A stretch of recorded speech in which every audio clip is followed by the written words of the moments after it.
Let's go ahead and get started. First off, thank you and welcome, and thanks for coming out on this dreary but much needed rainy day.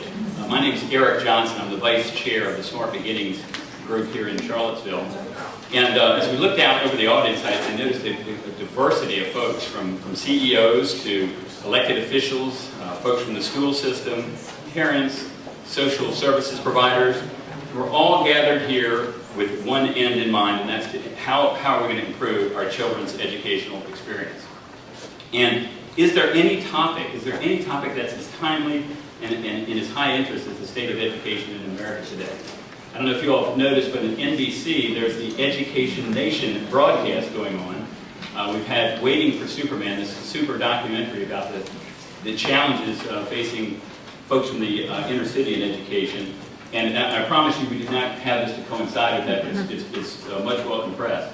And in some ways, we're pretty fortunate here in that our community does have a culture of educational excellence and is anchored here by this great university.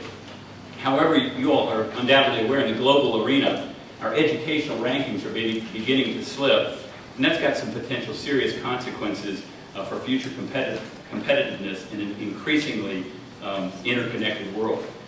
So in 2007, Community Collaborative applied for a matching grant from the Virginia Early Childhood Foundation. And that group had a goal of finding and implementing some concrete steps to ensure that children in this area would arrive at school ready to learn and ready to succeed. This collaborative is known as Smart Beginnings. 3 major groups came together. The Partnership for Children, which was a 15-member group of service providers, and they've been leading the charge for early childhood education, health, etc. for many, many years, and they still provide much of the heavy lifting.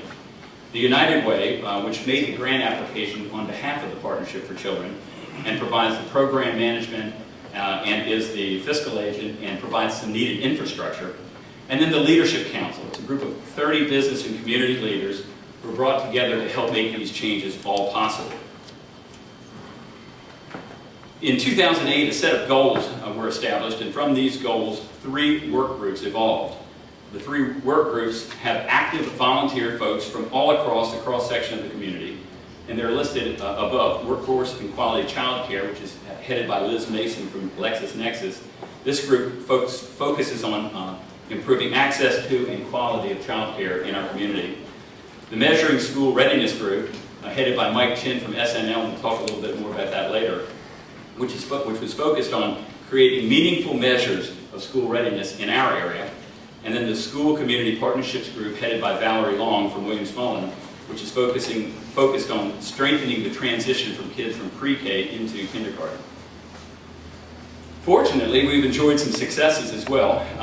In the area of increased quality child care, we have over 20 centers participating in the Virginia Star Quality Initiative. Over 1,800 kids are being benefited from improved quality child care.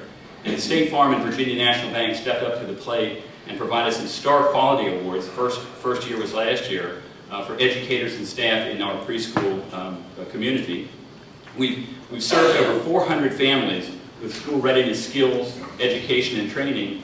And I just urge everybody who has kids, who has grandkids, thinking about having kids, to get a copy of this. It's the title, I'm Getting Ready for Kindergarten, or I'm Getting Ready for Kindergarten.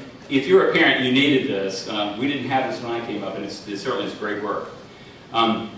We've also increased awareness for early childhood education in the community, and I believe this will be a second in the series. Art Rolnick, the Vice President from the Minneapolis Fed, came and joined us a year ago. He discussed the return on education for early childhood education. And what was staggering was the internal rate of return that was projected from that was about 16%. So return on early childhood dollars returned 16%. And I venture to say it's better than most of our portfolios, although I do see Peter Brooks here, so maybe not all portfolios. The Chamber of Commerce has also stepped up and provided some great recognition for the daycare centers and preschool programs that participate in the Star Quality Initiative. And then perhaps one of our most important and tangible achievements is the seminal work, I called it, the Ready for Kindergarten study, which was the first in the state of Virginia. It's unique. It provided a baseline for school readiness data for our community. It was a very collaborative effort between schools, different service providers, business leaders, etc. And I got to shout out Mike Chin, whose tireless energy led that, and his school systems for allowing an already overworked staff to be able to volunteer their time and effort for a terrific piece of work. So thank you very much. Also special thanks go to Miriam Rushman, whose dynamic leadership as the director of the Smart Beginnings program, Energy, has kept us all on focus and is providing great dividends to us. John Nafziger serves as the liaison in the United Way, and the Partnership for Children members and leadership has been absolutely superb, as stated. They and many of the educators are providing the actual work that gets done. We still have work to do, unfortunately. Approximately 47% of our low-income students without access to these programs don't meet kindergarten benchmarks, and that's simply not good enough. We've enjoyed access to low and moderate income programs, but there's mixed quality and some mixed access. And a real key interest point is the earliest years, ages 0 through 5, are the places where the brain development is the most profound, and the earlier those years are the most important, and we still have work to do to get improvement in access to good programs for the youngest of children.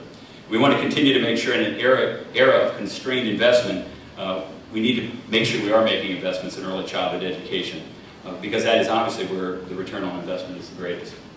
Now, it gives me great pleasure to provide an introduction to our guest speaker. For most people, he requires no introduction, but I'm going to give a long and flowery introduction anyway, which he's going to hate, but anyhow. Bob Pianta is the Dean of the Curry School of Education here at the University of Virginia. He's a Novartis Professor of Education and Director of UVA's Center for Advanced Study of Teaching and Learning. Most of you all know Bob Pianta has class. And I'm not just talking about his personal demeanor, which is abundantly clear, but he and his research team have developed the Classroom Assessment Scoring System, CLASS, sorry for the fun, which is a system used to measure classroom quality in preschool through 12th grade. CLASS has been tested and proven effective in several national studies, and it's being utilized in every Head Start program in the country, so congratulations. Bob's work in teacher and classroom quality is also nationally recognized. He's pioneered the use of web-based and interactive video, which focuses on teacher quality, teacher-child interaction, and child improvement.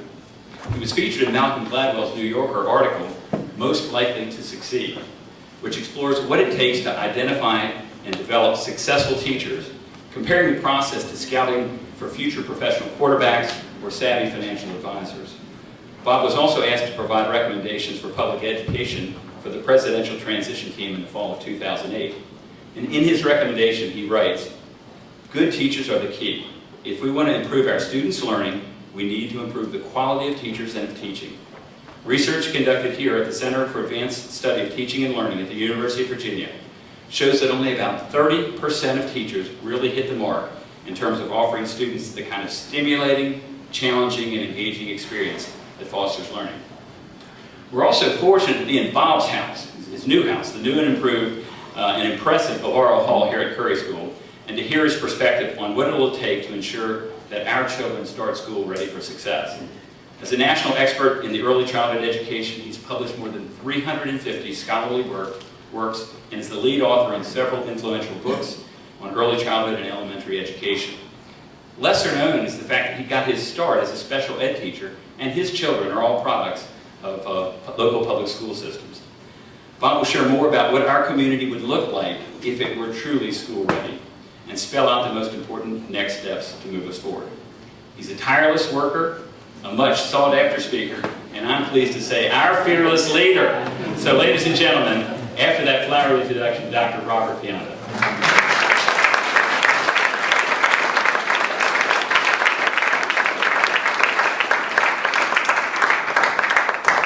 Thanks, Eric. Well, I appreciate the fact that you sucked up about 10 minutes of my time.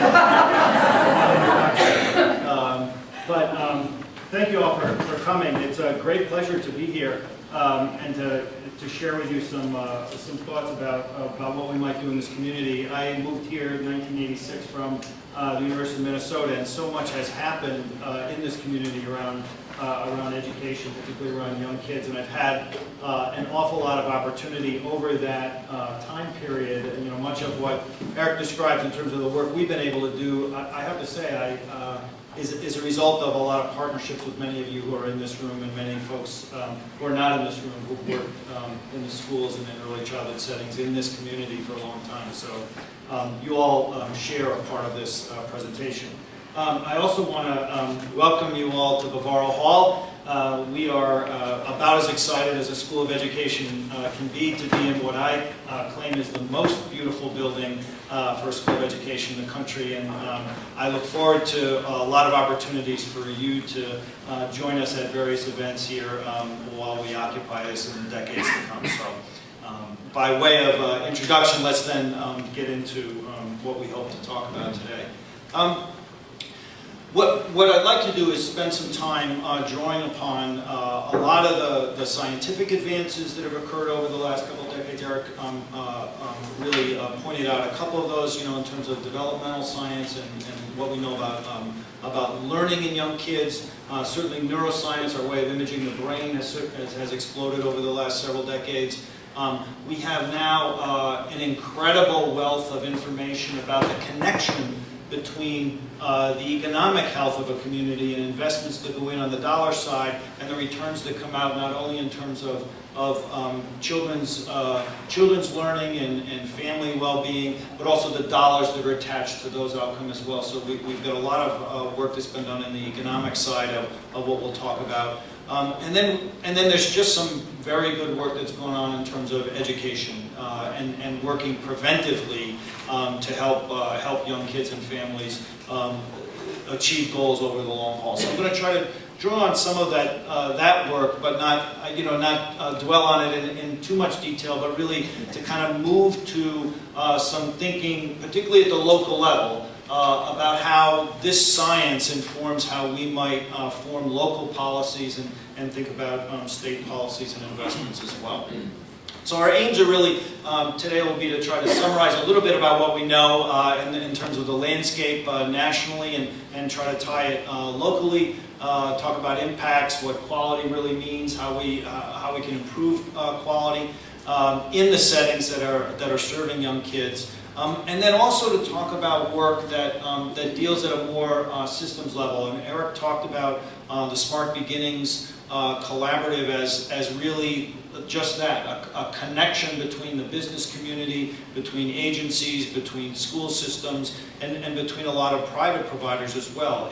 And there's a big part of delivering good services to kids that deals with these issues of connection and alignment across systems and how we get out of each other's way and provide resources to kids. So I want to talk a bit about that at the end. We'll leave I hope plenty of time for Q&A. Let me get my watch oriented here, and I'm glad to answer whatever questions pop up, so please feel free to jot them down. So what do we know about preschool enrollment? You know, we talk a lot about enrolling kids in as many possible programs as we can. Eric pointed about the 47%. It wasn't 47. Was it 47%? Yes, 47. Yes, yeah. You know, in the ways in which preschool can really be of benefit. And I think there's some pretty good evidence here. It's tough to disentangle the impacts of preschool per se, because everybody lumps a lot of different kinds of preschool together. So when you look at all the studies of preschool, and this happens in this community as well, if somebody were to say, what's the effect of preschool services in this community, we'd have to try to disentangle the kids who are in a half-day Head Start program and then spend time with a licensed provider at the end of the day. How do we disentangle those effects? Or somebody who's in an all-day pre-K program. There are really a lot of apples and oranges here that are tough to untangle. What we do know is that from simple enrollment, just simply enrolling more kids in preschool, not anything to do with the quality of what's in those programs, but simply as communities enroll more kids in preschool, we see modest gains simply as a function of that enrollment. And those modest gains are significant. ROI in terms of return on investment, we need to interpret it with care, but there is very good evidence to suggest that even the most essentially scaled up program that has sort of modest quality associated with it is going to return about $2 for every dollar that goes in. So even $2, Eric cited the $16 one is really a long-term gain over a long period of time for high quality care, but we get $2 back for every dollar that goes in, even to the most modest programs. We also know that programs that have a somewhat more educational or focused orientation on promoting children's development produce much greater benefits, and in fact they typically reduce the long-term achievement gap by at least 30%, oftentimes 50%. One of the things that is many of you, I know many school board members here wrestle with all sorts of gaps and between different groups at different ages. One of the things that people oftentimes don't know, and really is a point of important information about where to put your investments, is for whatever the gap is that exists between kids, groups of kids, at the end of school, at high school, if we were to take an SOL gap between low-income kids and higher-income kids, or whatever gaps we were looking at, almost 90 to 95% of that gap exists between those kids when they start school. Okay? So schools really keep kids on the track. They do a very good job of helping promote kids' learning. What they have a tougher time doing is closing that gap, and so much of that gap sits at the beginning that really this is where these kind of return on investment statistics come from. You close that gap a little bit in the early period of time, and even in a system where you keep the gap parallel, if you close it a little bit in the beginning, you can expect that that gap to be closed at the end. So lots of ways in which these effects vary, but this fundamentally is, in most communities, early care and education is characterized as a non-system, and a non-system that closes achievement gaps. So the thing for us to imagine, as we think today and plan for the future, is what happens in Charlottesville and Albemarle when we turn a non-system into a system, into a real organized, systematic approach to supporting high-quality care for all kids in the community. So it matters that kids are enrolled, but it also matters the quality of the environment that they spend time in. And this is really the crux of what is the, if you will, the key ingredient of kids' learning and development. Quality is really the reason, we want to talk about the reason why early care and education matters. And talk a little bit about what is quality, how we can assess it, and how we can tie this into a system of monitoring and eventual improvement. I'm going to rely on the work that we've done on this, and many of my colleagues are here today, and describe a little bit of some of what we wrestle with here. So there's a lot of ways to think about the quality of an early care and education program.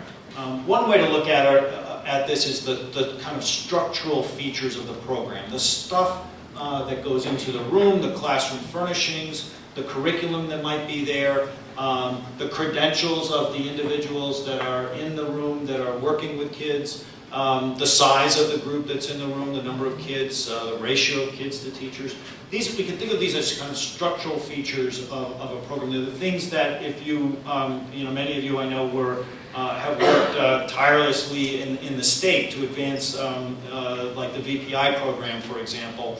And state regulation usually deals with these kinds of things. The other way to think about quality is what the adults are doing with kids in the classroom, regardless of the stuff, regardless of their credentials.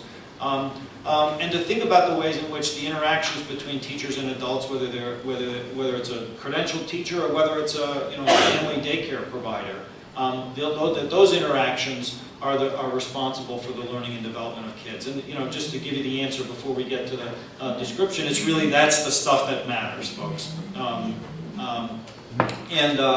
And there are some suggestions that it might be the case that some features of structural quality, like having a good curriculum or the right kind of training, might help people do a better job with what we call process quality or interacting with kids that helps produce better student outcomes. But it really is this stuff that teachers are doing with kids when we talk about quality that really matters. We assess quality through the quality of teachers' interactions with kids through observation of these interactions in the settings in which they occur, whether it's a Head Start program, whether it's a child care center, whether it's a home-based center, or whether it's a kindergarten or first grade classroom. That one can go in, pay attention to the kinds of things that teachers are doing with kids, that the adults are doing with kids. You can describe that and essentially attach a number to those interactions, to dimensions of those interactions, and then use that number to begin to understand what the quality of that environment is for kids learning. We talk about these interactions as really fitting between three kind of broad domains. They're the kinds of things that caregivers do with kids to provide the kids with kind of an emotional support, to form an attachment with the child feels secure and safe in that environment. There's a way in which those interactions actually help organize the setting, that the interactions are predictable, they can be counted on, they help manage time and manage children's behavior and activities.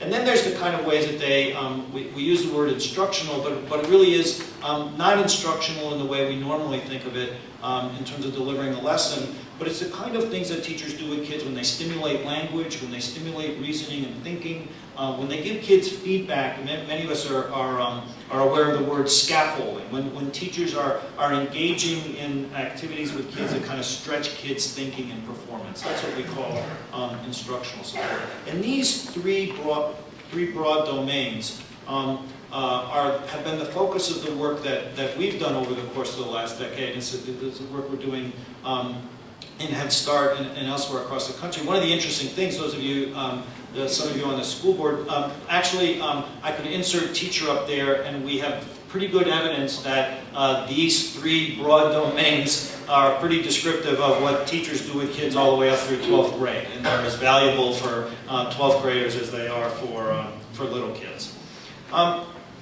But one of the things that is troubling when we go into classrooms across the country, and we've been in many classrooms across the state of Virginia, and Virginia really is no different than what I'm going to show you here in a moment that we see across the country.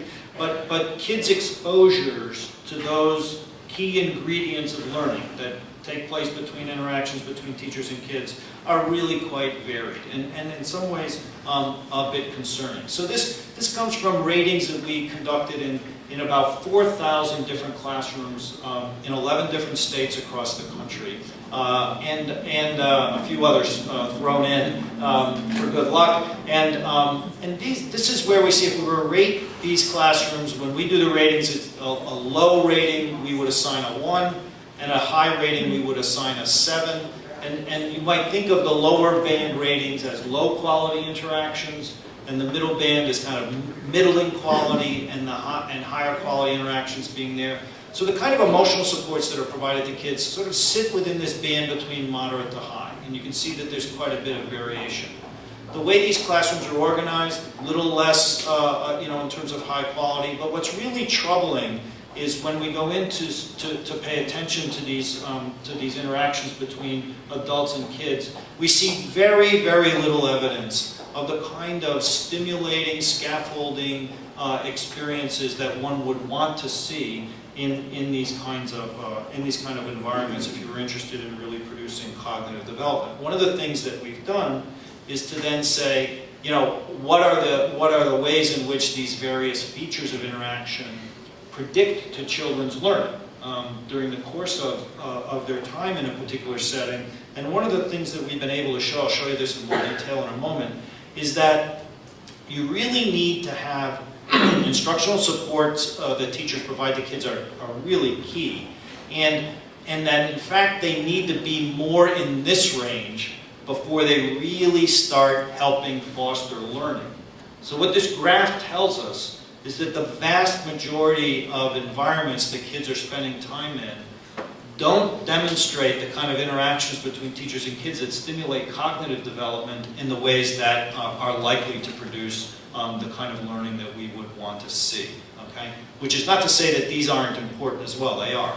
But we would really find that of some degree of concern. And that's typical everywhere we go. Every state we go, it's typical of kindergartens as much as it is typical state-funded pre-K classrooms, as is typical of Head Starts and child care. We see this pattern over and over and over again. The other thing that's notable about this pattern is that we don't see much difference along this dimension, low to high quality, associated with any of those features of structural quality. So we don't necessarily see a connection between the most highly educated teachers showing these kind of behaviors, or the classrooms in which they got nice stuff in them and have invested in lots of nice stuff. We don't necessarily see that stuff being used in the way that you would want to see it used to really foster learning and development. Okay, but really these interactions are key. And let me show you a little bit about some of the evidence that kind of backs that point up. This is a paper we did, Amy Mashburn, my colleague who's here, was a major part of this, and others, where we looked at the elements of school readiness, okay? How kids are understanding language, how are they expressing language, can they rhyme, name the letters, have some rudimentary math skills, get along with other kids and stay out of trouble, okay? All right, and we're interested in whether we measure those things at the beginning of the year and we measure them again at the end of the year. So we're looking at changes in these across a year of time in preschool. And we're looking at those changes as to whether those changes are predicted by emotional features of teachers' interactions, instructional features of teachers' interactions. This is the early childhood environment rating scale. This is another way of rating the environment. It has a lot of, it pays a lot of attention to the stuff that's in the room. And then these structural indicators, okay, the number of kids, the qualifications of the teacher and the like. And those checks represent spots in which these inputs, okay, predicted the school readiness. So you see quite clearly that it's what teachers are doing with kids that matters for gains that children show in their learning and development as a function of being in those settings. And I could put this graph, this is a graph for pre-K, I could put this graph up, the identical graph up for home-based childcare, I could put the identical graph up for kindergarten, I could actually put the identical graph up, we just have some data on this for middle school. If you want that one, we can talk about that another time. And then, so the question, another question we often get asked is, well, it's nice that these factors predict gains in pre-kindergarten, but do these gains last? Okay, so does the investment that we make in kindergarten, in pre-K, last into kindergarten? And in fact, in this sample, the same sample of kids, we followed them into kindergarten, and in fact, those gains did show, did persist. So the kinds of impacts that teachers had on kids in the pre-K year lasted when those kids went into kindergarten, regardless of the kind of quality of kindergarten program that they were in. So that it made a difference early, and that difference stayed in place, regardless of the kind of kindergarten environment they were in. And again, you see the importance here of instructional support, and this, we're going to come back to this later, but this second point is really important. So pre-K mattered, right? Pre-K matters, so the kids in pre-K, those gains matter. Those gains last into kindergarten and the end of kindergarten. And guess what? Kindergarten is important too, okay? So, you know, everybody could, you know, it's like, yeah, right, you're so brilliant, kindergarten matters too. You know, this really demonstrates a really important point that we need to think about when we talk about alignment, okay? When you talk about systems coming together. So it's not an inoculation. We can't just give kids good pre-K and hope that matters. It'll help, and it'll help close the gap. But what really starts mattering is you need to put 1, 2, 3, 4 years of a quality program together. And you need to align systems to do that. You have to have preschools talking to kindergartens. You have to have the same kind of metrics used for the environments that kids are in, whether it's an environment for 3-year-olds in a family-based setting, an environment for 4-year-olds in a Head Start or pre-K setting, or the environment that the public schools provide in kindergarten. Because guess what? The kids are going to move all over the place, right? And we need to have the environments be the focus of our attention to keep them as positive as possible and aligned as possible. And this is a really good example of that. And in fact, we've been able to show that interactions are even more important for kids coming from low-income families. So the kinds of assets that adults are for kids are even more important for kids coming from more challenging circumstances. Let me just show you an example of this. This comes from first grade. Okay? And we looked at kids who came into first grade who had who their kindergarten teacher said was one of these great kids, had no problems whatsoever, an adjustment at the end of the kindergarten year, and then kids whose teachers at the end of the kindergarten year said, this kid's a load. This kid has a number of problems related to development and related to primarily to social behavior that are likely to make them challenging in the classroom environment. Okay, so we would predict that these kids would do okay, these kids would have trouble. And then we looked at how much learning gains that they made over the course of the year as a function of whether they were in a classroom we rated as low on emotional support, middle, or high. And what you see here is that the kids who are coming in with really no adjustment problems are really doing okay in showing gains in kindergarten, or in first grade with their reading, the same level of gains regardless of the kind of environment that they're in. They're almost like they're immune a little bit to the environment, which is not to say they shouldn't get a good one. It's just to say that their families are compensating for that environment. But the kids who are coming in with those adjustment problems in kindergarten are showing real different rates of learning. So when we talk about gaps, this is a gap in gains. This is not just a gap in level. So those kids are actually falling further behind in that classroom environment as a function of having landed in that low environment. However, here you go. You have classrooms that are beginning to show a little bit of an impact on closing achievement gaps. Same thing, same kind of graph. These are kids coming from parents who have a college education or more, or parents where the mom particularly has a lower level of education. We're still looking at reading gains, and here's what we see in terms of learning there. So again, same kind of message, okay? That the kids coming from tougher circumstances are far more sensitive to the qualities of interactions that they have with the adults in those settings than are the kids who are coming from less challenging family backgrounds. Okay, again, this is not something I need to tell most of you who do this work, but it is striking the difference. And these are the reasons why we see preschool having the impact that it does when we talk about the kind of gains that kids make. And this is really another way of demonstrating the importance of the interactions between the adults and kids as the key element of quality. So we start thinking later about what we want to invest in. Not only do we want to invest in slots for kids so that kids have the opportunity, but we have to invest in the people that are in those settings with the kids and help those people be as capable as they can be in their interactions with kids. So the implications of this really are that if we wanted to improve settings, that these interactions are really the most important components of a classroom environment or a child care environment for kids' development. And therefore, in fact, kids need very consistent and ongoing exposure to these high-quality and effective interactions. And so professional development, as we begin to think about, okay, what would we want to do in a community to try to improve the quality of care in a community, what we need to do is provide professional development to those providers in ways that really targets their interactions with kids and support them in all domains of interaction. And what I want to do now is describe some of the work that we've been doing over the last couple of years that is actually oriented toward improving the quality of interactions between teachers and kids.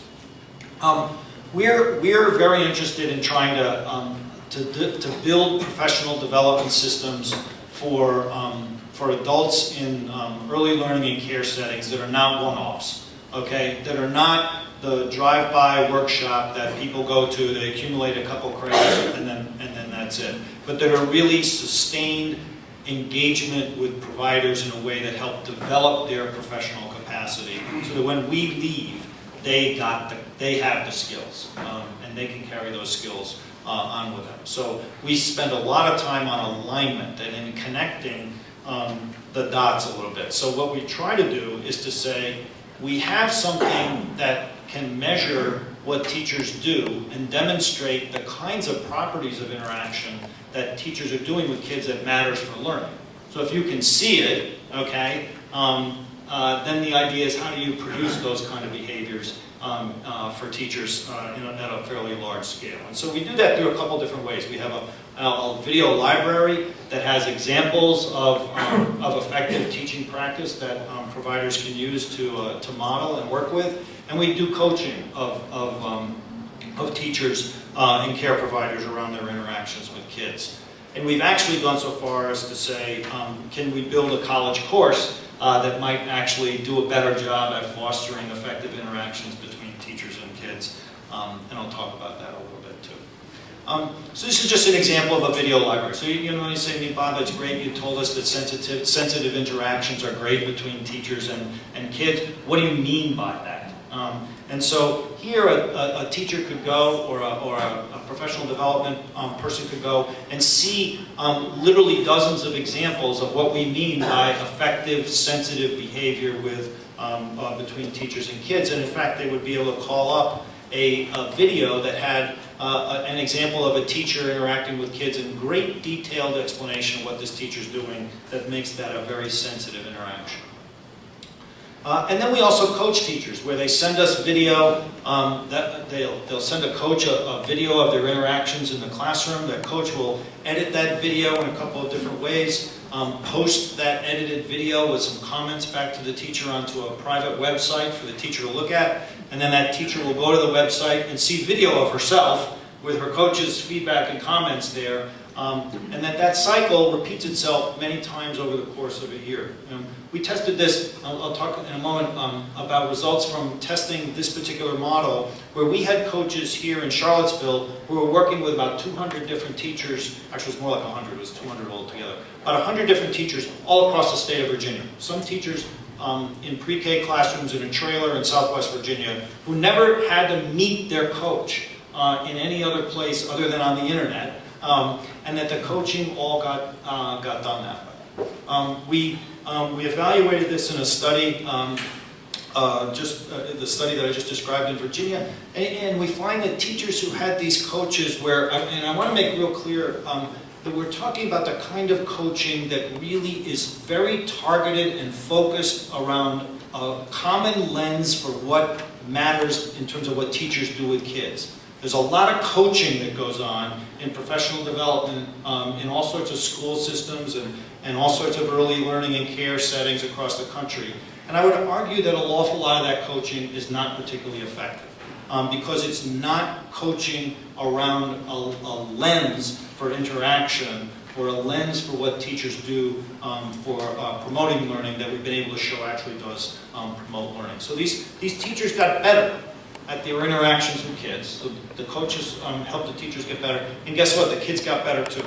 Okay? So when the teachers, the kids who had coaches, the kids whose teachers had coaches made greater gains in tests of early literacy and demonstrated lower levels of problem behavior according to their teachers over the course of the year. So what you have here is support for teachers that improve teachers' interactions with kids, that improves children's school readiness. So what you have here in some sense, remember that graph I showed with the colored waves there, the red and the green and the blue wave? Well, what you have here is a system of supports that move those bubbles, if you will, further to the right. And in fact moves the blue one enough so that teachers' interactions with kids are actually starting to produce learning gains.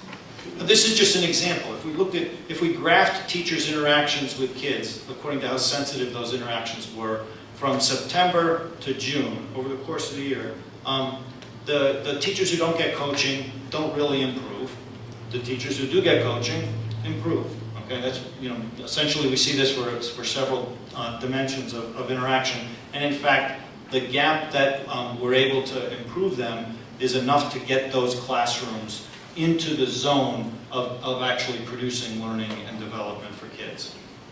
One of the things that's really important about this is that many of our programs for early care and education are particularly targeted to kids coming from tough backgrounds, and poverty is often the indicator for what we consider to be a tough background for kids. And so what we did was we looked at the coaching model in classrooms that were kind of mixed with respect to kids' poverty. So the percentage of kids that were poor in the classroom was about half. And then we looked at them in classrooms where all of the kids in the classroom were poor. And here you see, this is just basically the control group. They basically stay flat all year long. That's a control group where 50% of the classroom is made up of kids who are poor. This is the coaching group where 50% are poor. That's what happens in a classroom with teachers' interactions with kids, the quality of their interactions with kids.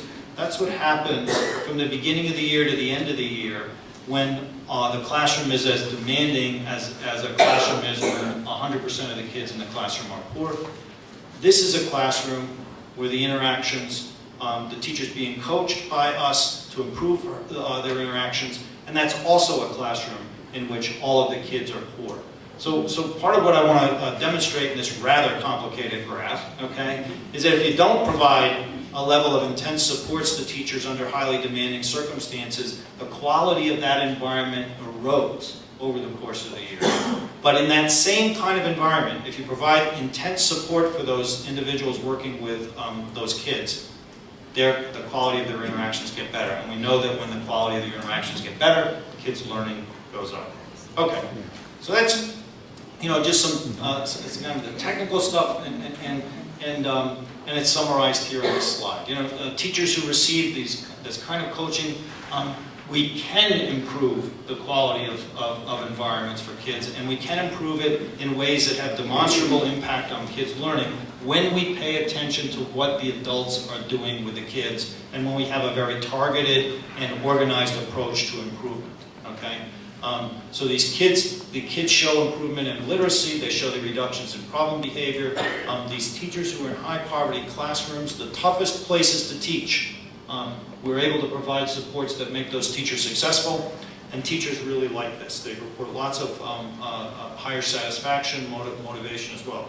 I mentioned our course, so we've also been able to demonstrate just recently in a larger study across 9 sites across the country, that teachers can actually take a college course, and I say this as a dean of a school of education, can actually take a college course that improves their instruction in the classroom. I think we do that all the time. We tend to not assess it, but I think this also shows promise for particularly when you have a situation now, a policy situation in Head Start across the country. We have many teachers who only have an associate's degree are being required to go get a bachelor's degree, which is a terrific thing for their own professional and career development, but we ought to be really attentive to making sure that the time that they're spending, which is precious, and the dollars that are being spent on that, which are also precious, are going to go into the kinds of things that are likely to produce success for them as teachers and learning for the kids that they teach. So there's some implications for policy and programs here, that interactions matter. I think if we said all this stuff, we can measure these interactions at a very large level of scale. So many of you may be in centers that are involved with the Virginia Quality Rating and Improvement System, and class is part of that quality of rating and improvement system in Virginia and in many other states. We can improve what teachers do with kids in classrooms, and those improved interactions produce better outcomes. And eventually, I think we may get to a point in which, and I would like to think of this in ways that we as a community can be creative as well, that we can begin to try to provide incentives for teachers to participate in the kind of professional development that really does matter. That simply isn't a matter of accruing credits and time in a seat, but actually is helping them engage and incentivizing them to engage in professional development that really does matter. Okay, so let's just park all of that for a moment and go on to another topic, which is this topic of what we can do at a community level around alignment of systems. So I've talked in more detail than probably you all needed to hear about what goes on within a setting, what goes on within a room that has kids and an adult in it, and how do we capture what's in that and harness that for for kids' learning and development. Let's talk about what we might think about as a community as we align systems to support kids and think about programs that way.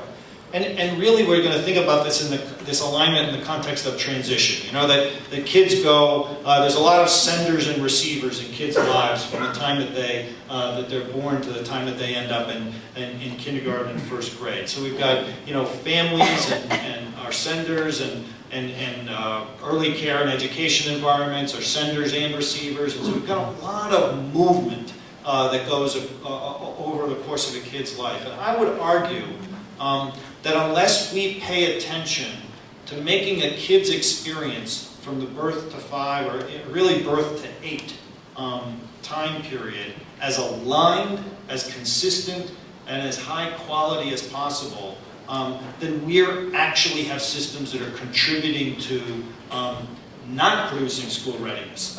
And all of the bumps that we create administratively, programmatically, in terms of how we organize programs and time and resources for kids, are themselves hurdles that kids and families and senders and receivers have to jump over.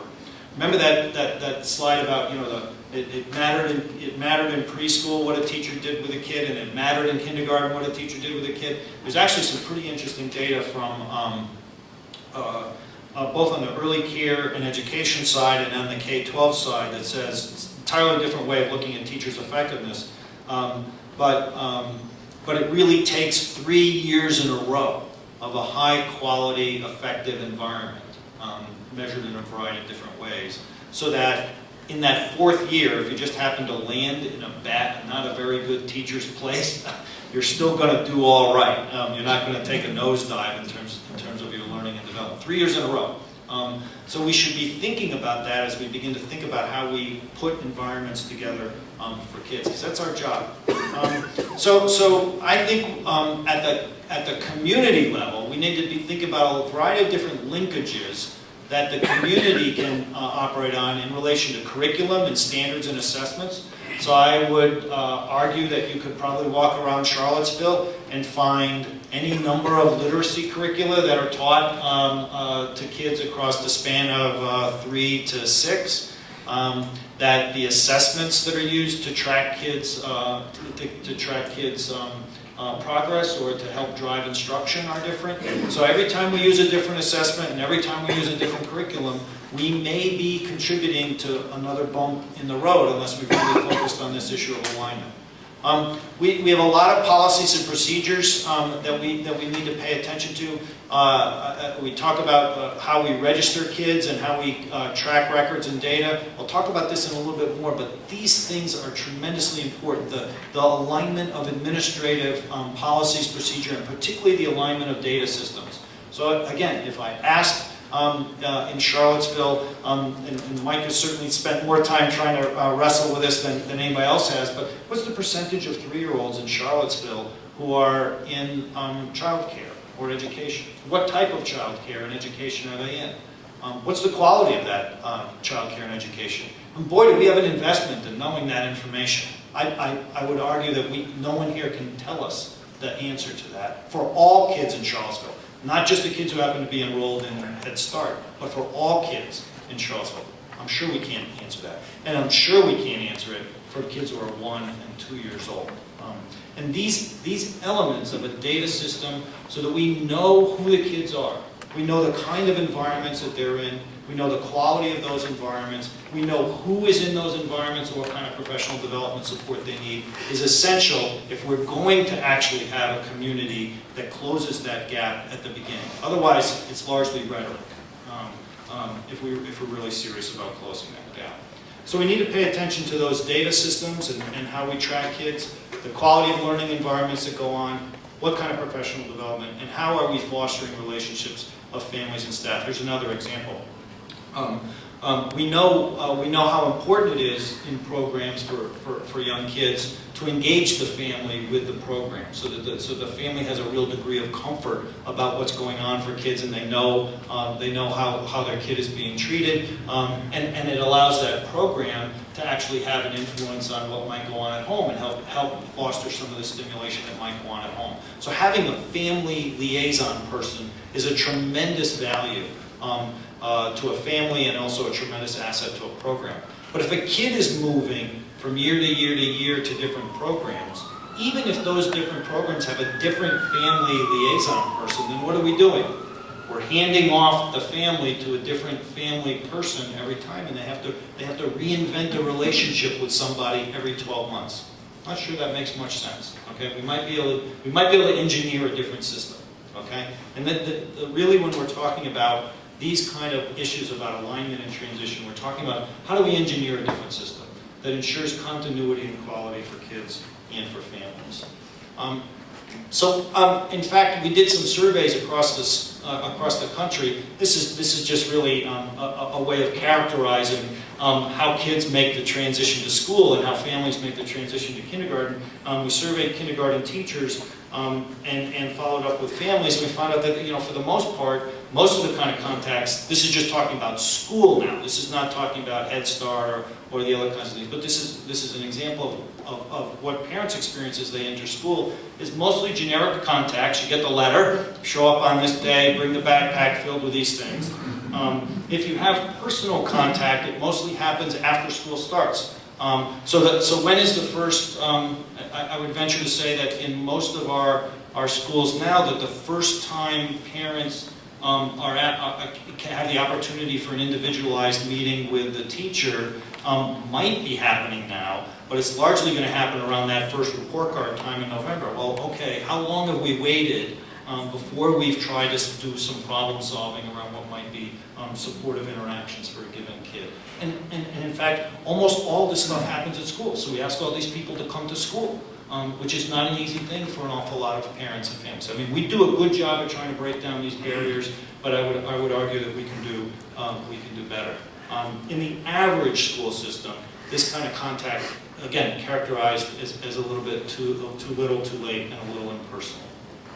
And oftentimes, it's the kid who bears the burden of transition. So, it's the kid who moves from setting to setting to setting. And it's the kid who has to cope with all of those different transitions over time. And the systems and the adults are really not doing a whole lot to make that smoother. We think we are oftentimes, but I think we're not aligning in other ways. And in fact, what we have to be thinking about are, how do all these systems that are around kids, the teachers who are around them, the peers, their connections in the neighborhood and family, how do they make the movement with the kid from year to year to year as they move from early care and into the elementary environment? What are the ways that we as a community can think about how we stabilize these environments around kids so that there aren't as many bumps in the road as they make this movement from program to program or from year to year? What could we conceive of an environment in which a teacher who's really well trained and has good professional development available to her as a teacher of a 3-year-old or a 4-year-old stays with those kids as the teacher of them as 4-year-olds and as 5-year-olds and as 6-year-olds? Okay, and we're providing the professional development for that teacher to be effective, but we're not changing the person that's probably most important for those kids as they make the move from year to year to year. Okay, it's just an example. They do it in Norway, they do it in Finland, do it in a lot of countries. We don't do it here. It's not the way we tend to organize our way of approaching kids. So as we think about this issue of alignment, we want to think of a couple kind of best practices and common denominators. And really the way we think about these common denominators are, what are the linkages that you make across time in a kid's life? Okay, that link time, that link across settings. And so some of these linkages are informational. It's a way to think about it, at least. Does the curriculum remain the same, or is it at least well aligned? Are our standards aligned? Are the assessments that we use to describe kids aligned? Do we have record and data systems which are a core component of understanding how kids are moving from place to place, a core component of a community trying to target its precious resources for investment? And if we don't have those data systems and information available on kids, how they're doing, where they're spending time, we just can't make wise decisions with the resources that we do have.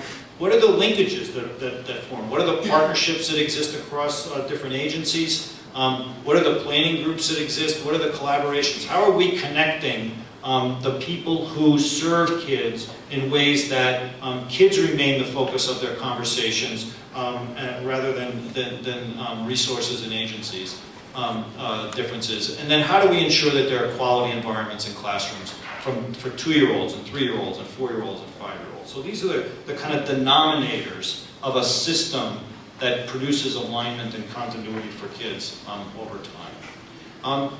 And some of the things you see when you walk into a community, if you saw alignment in real life, and there are communities that do this.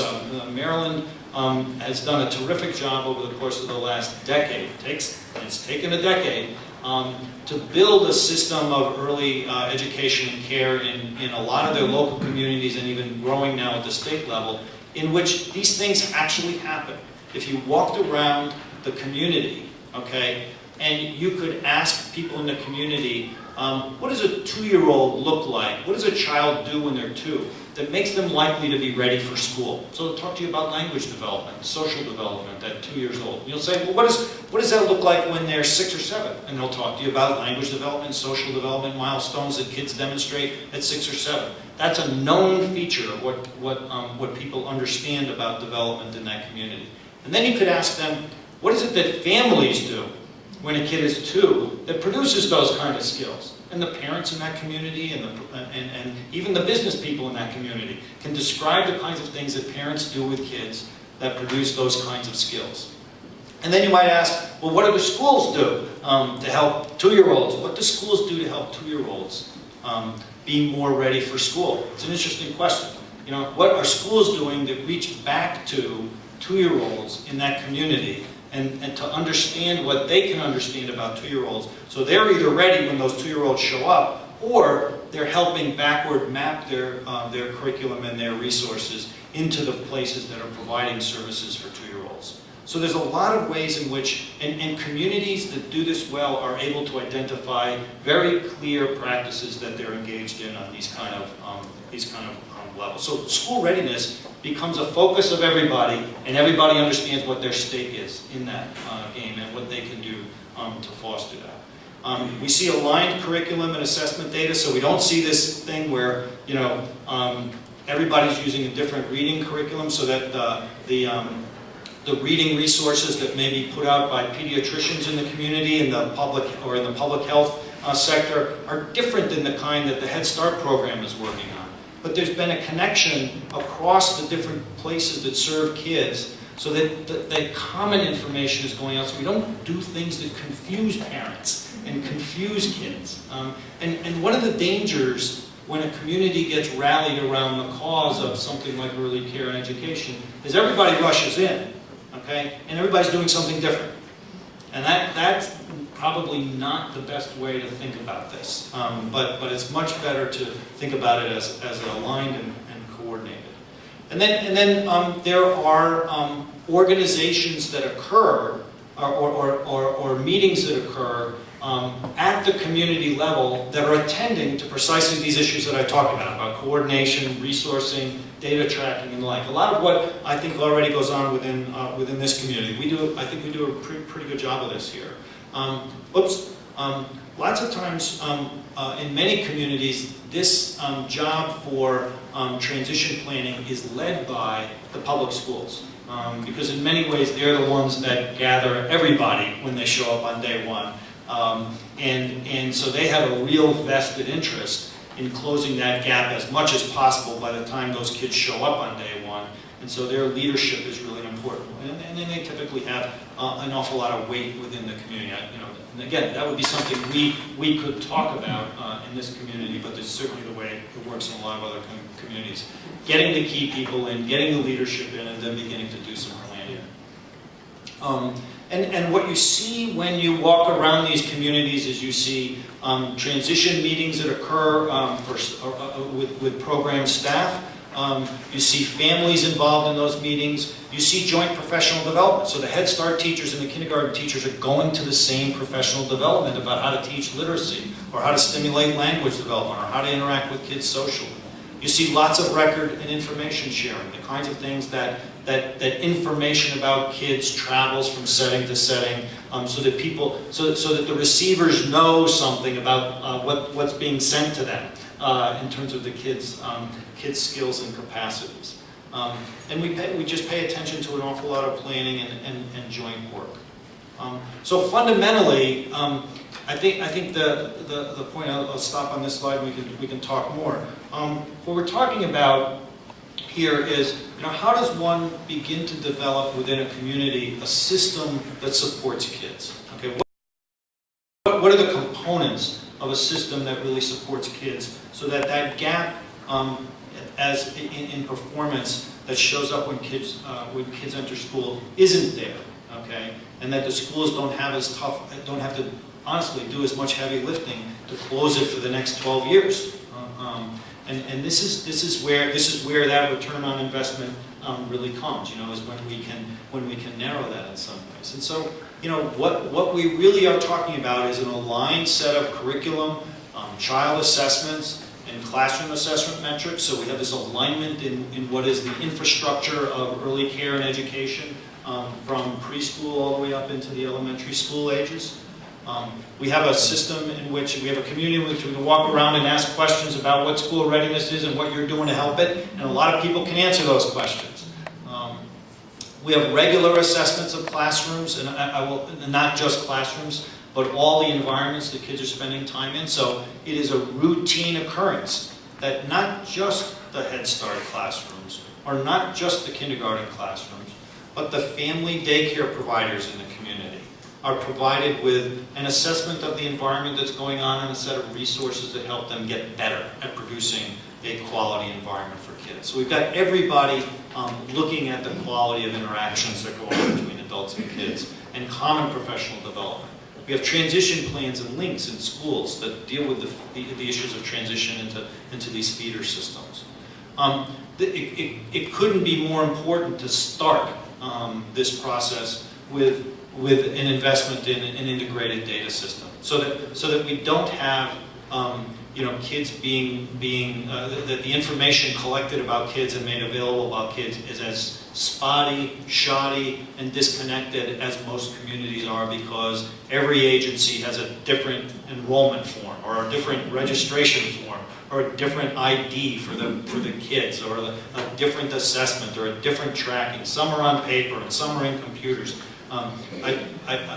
As I'm talking, Mike is probably vibrating back there, as he's probably dealt with these issues in all sorts of ways over the last couple of years, and trying to say, how do we capture information on the kids in this community? What could be more important than to have a census, of the kids in this community in a way that's developmentally sensitive and allows us to plan for the resources they need to be ready for school. And then finally, this issue of community-level integration of support services. I think, a lot of people ask me about Charlottesville as we compare to Charlottesville and Albemarle as we compare to places across the country. And I think, Charlottesville and Albemarle are really actually very, very rich in the resources that are provided for kids. We certainly need to attend to continued improvement and reaching a lot of families and community within the community that don't get services, and improving the quality of those. But I would argue that one of the challenges that we have is really the connection. We have a lot of good cooperation, a lot of good will that exists between the agencies that serve kids, and a lot of coordination. And the next step for us may be further to think about how do we even move further toward integrating these services, that maybe families have one point of contact. And they have a support person that moves with them throughout that period of time, and that becomes a funnel of support for them as they move over time. So there's lots of things to think about, lots of directions that we might go. I think the kids in this community, as we look at them, really thrive in an awful lot of places, but we are rightly concerned for many of them and many groups as they make the move through the community, and there's an awful lot more that we can do. So I'm going to halt it there and then ask if there's any questions. So thank you for listening.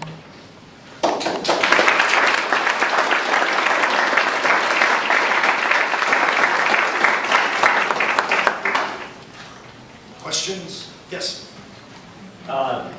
assuming this is all true, and I'm sure Okay? We can have that discussion if you want, but I think that'll bore everybody in the room. Right. Now, given that, what is the biggest barrier to just making it happen? You know, the instinct to me is, okay, let's do it. You know, why are we waiting so long? So what is it? Resources? Is it sort of institutional inertia? What are the barriers that we face to implementing these types of linkages and the things you're describing? Yeah, well, I think if you look at the communities that have overcome some of these barriers and are addressing some of these, I think a couple of the things they do is they invest first in information. They invest in knowing what the problem is. Okay, so so there's a real initial investment in a needs assessment and in a comprehensive look at data. That doesn't take very long to do, but it requires getting everybody together and sharing things and in overcoming those. So let me give you an example. We might say, some agency might say here, I can't share my data with this other agency, you know, HIPAA, FERPA, insert here, whatever it is. Okay. Every one of those obstacles can be overcome. The entire city of Philadelphia links its administrative data systems on kids. They track the kids, they know where the kids are from birth to the time that they graduate from high school. They know the settings that they're in, they know the qualifications of the people in those settings, they know that from the education side, they know that from the mental health side, they know that from the health side. They've linked it. Now, I would argue that if Philadelphia can do it, we should be able to figure out how to do that. So there are arrangements that can be made that allow us to put together, and that really doesn't cost any more money. What that requires is linkages and sharing and a memoranda of understanding and those kinds of things that enable that information to be passed on. Then there's, I think there's a lot of work that once we know that we begin to sort of, to some degree it involves sort of a release of one's ownership of the turf. And sort of say, okay, let's say we want to, you know, we want to do common professional development. Let's do common professional development. Okay. Well, let's say we want to have a common focus on literacy or on math. You know, math is just a barren wasteland for young kids.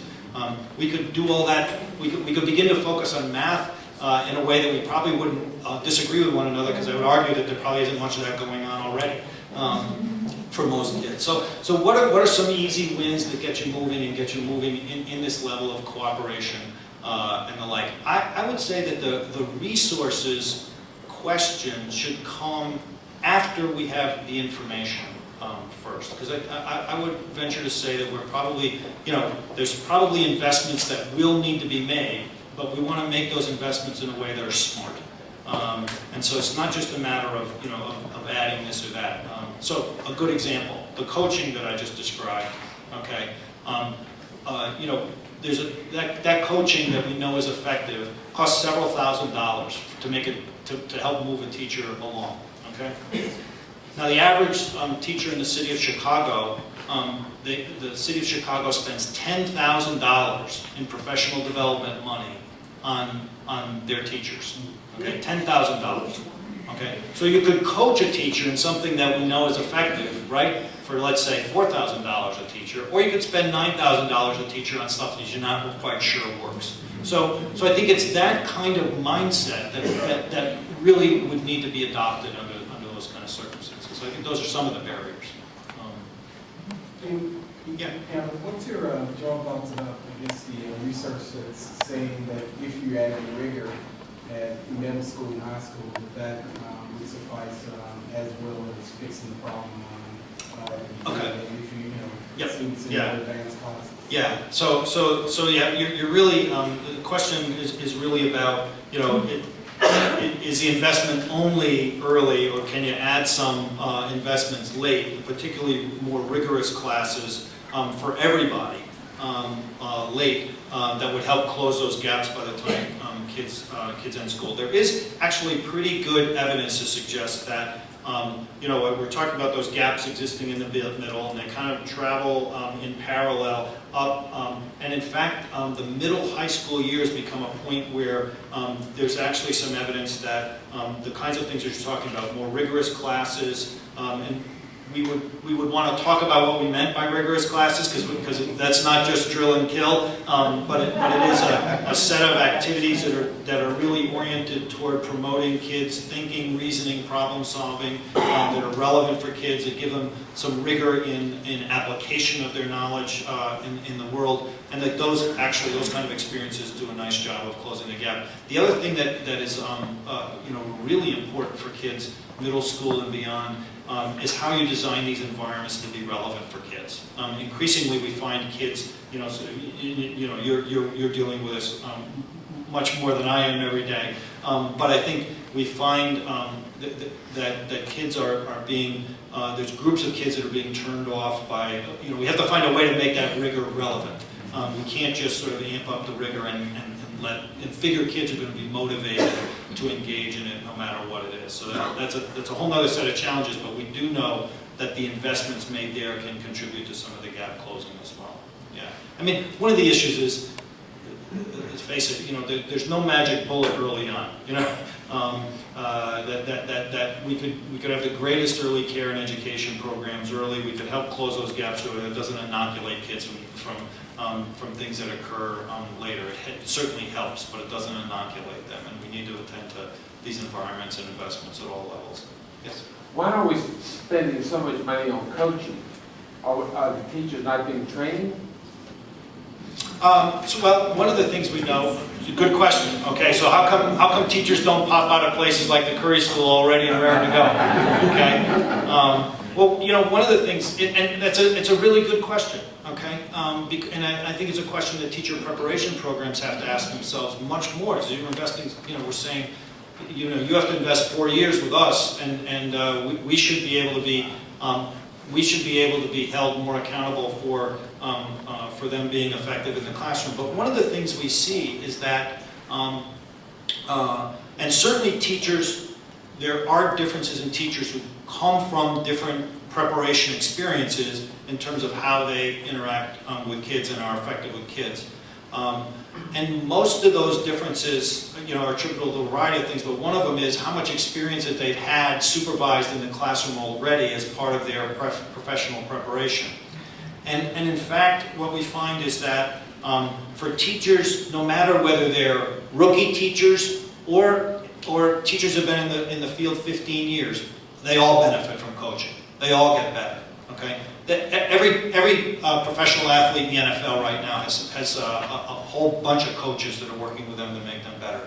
These are complicated behaviors, complicated systems that they're having to deal with, challenging circumstances that are changing all the time, and having a set of supports that help them master those environments and be effective in those environments is an important thing for a period of time. One of the things we found is that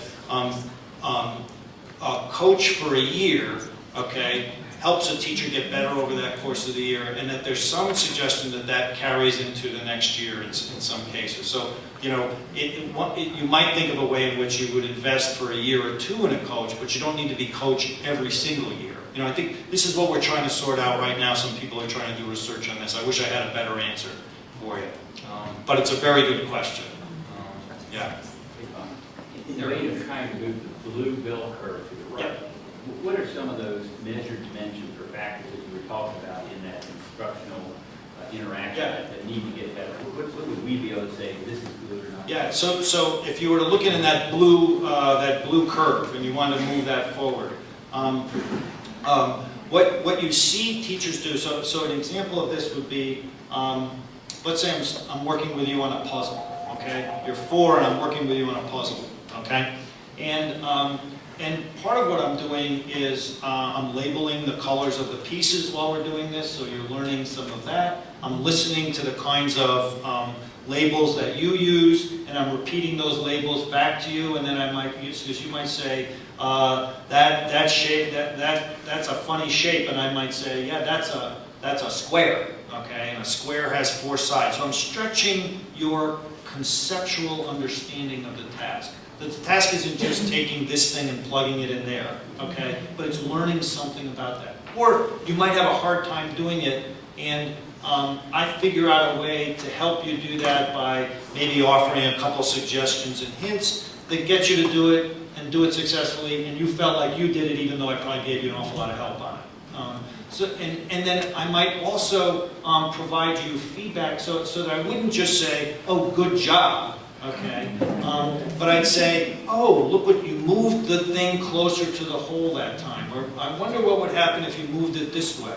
You know, so it became a problem-solving task. It just wasn't something to get done and move on.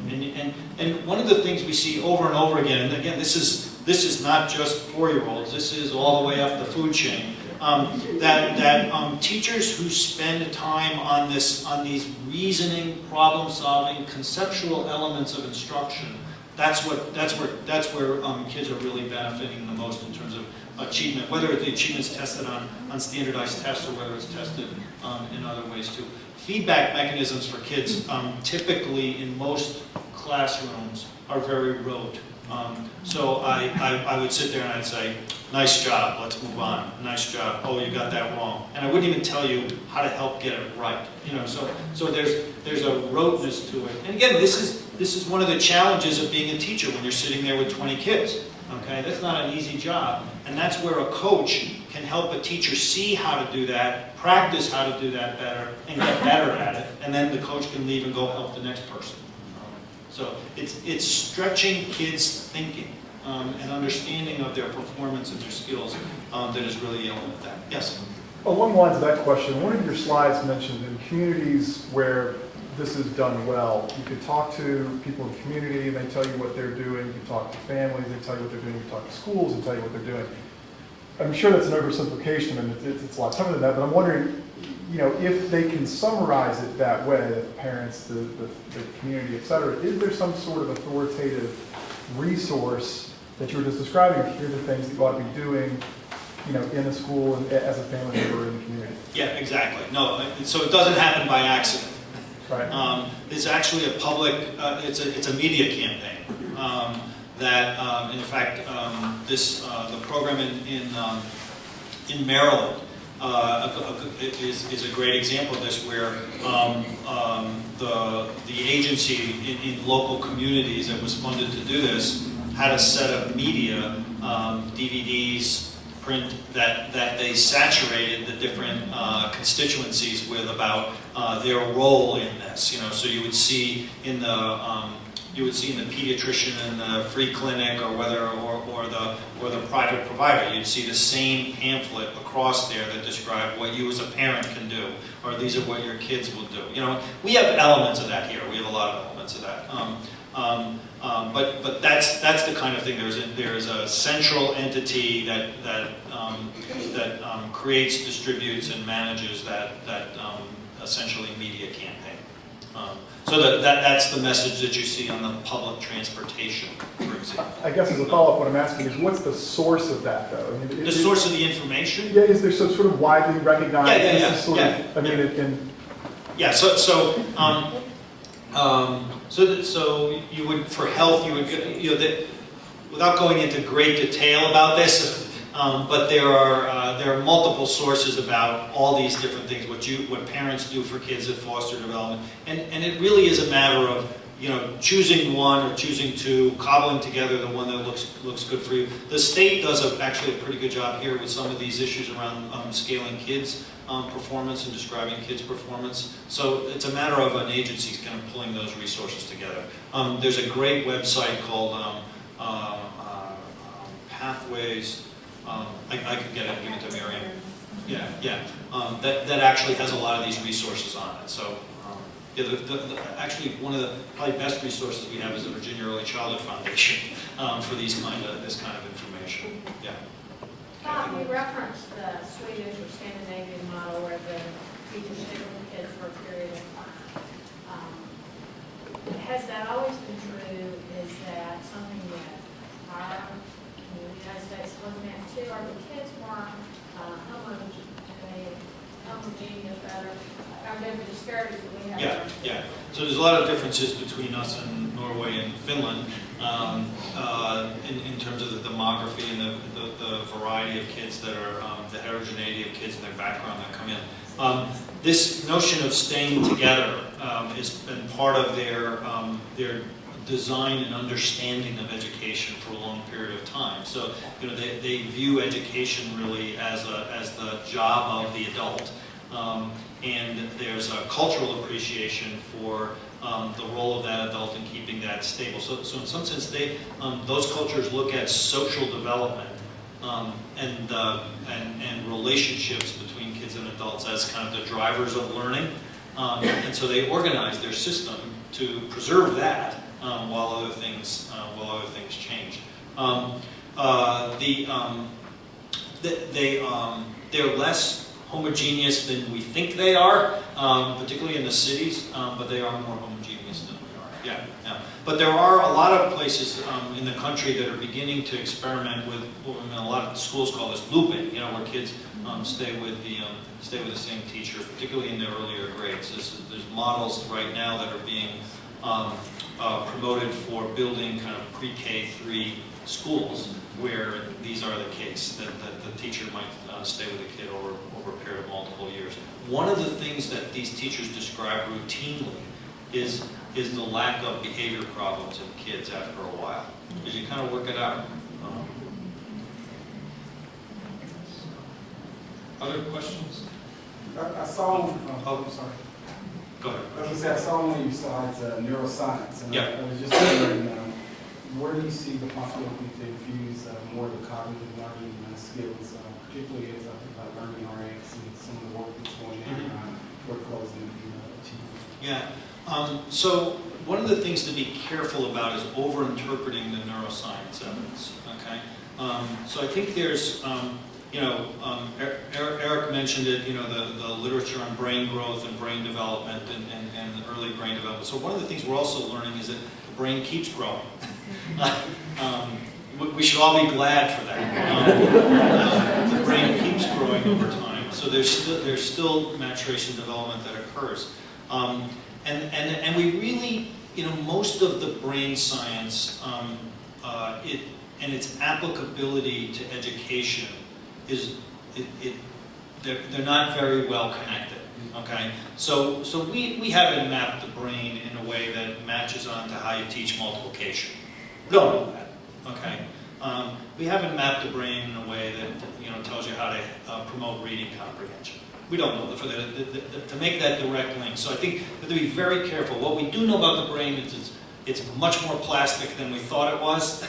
And that what we do as teachers and as stimulators of the brain really matters. Okay, so the way the brain develops reflects the kind of stimulation that has been provided to it. But I think we have to be very careful about the mapping. So one of the ways that I think it's important to be careful is to not go too far down the road of a learning style kind of philosophy, where there's a lot of kids with different learning styles, and our job is to match all these different teaching styles to all these different learning styles. Because there's not a lot of evidence that actually supports that in aggregate, in thousands of kids, at the level you need to worry about as a school board member with lots and lots of kids. And in individual kids, you can certainly see that to be relevant. So you have to be very careful about the implications of these kinds of things. We like to think of the fact that, good teaching is good teaching in a lot of different classrooms. And if we got that part right, then we could worry about the 15% of kids that might need something really different. But right now, we've got big problems with just getting effective environments for kids across a big swath of kids. Mike, get it? Yes, Bob. The evidence, seems pretty overwhelming that you can, by making these investments, you can have a big impact on low income or kids who are at risk. Is there any research that looks at in classrooms that are where you have a mixture of low income and not low income, or low risk and high risk kids, that by getting the low income kids better prepared, that there's also a positive impact on the lower risk kids too, where there's not maybe the distraction and those types of things? Great question. So I focused a lot on the kids that are more challenged coming into the classroom by oftentimes by virtue of their experience or background. And it's a question of, do you just design targeted programs, or you try to design programs that are more universal in their orientation? education and provide good quality experiences to everybody. And the evidence on this is pretty clear, that everybody benefits. Okay? So that the high-income kids who are getting a high-quality child care experience, they benefit. They benefit whether they're in a classroom with all other high-income kids, or they benefit whether they're in a quality classroom with a mixed background of kids. There's emerging evidence to suggest that when you can, particularly when kids are in quality environments that help them address some of the problems with attention and social behavior and the kinds of things that are often distracting to teachers and to other kids in the classroom, that you create a more efficient learning environment for everybody under those circumstances. So I think you're on the right track, and there's evidence to support that contention. Yeah. Well, let's keep it positive.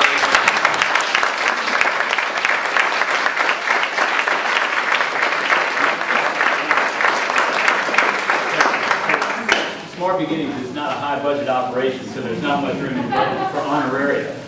But we did a little research of our own, and we found out that Bob's recently moved on ground.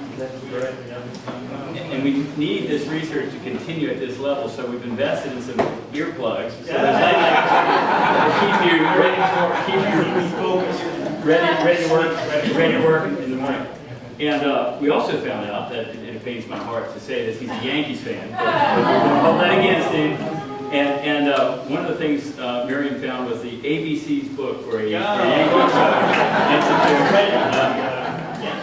and that great wordsmith of the world, Yogi Berra, a book of quotes and quips for you, and of course the obligatory New York Yankees cap. So thank you so much, Bob.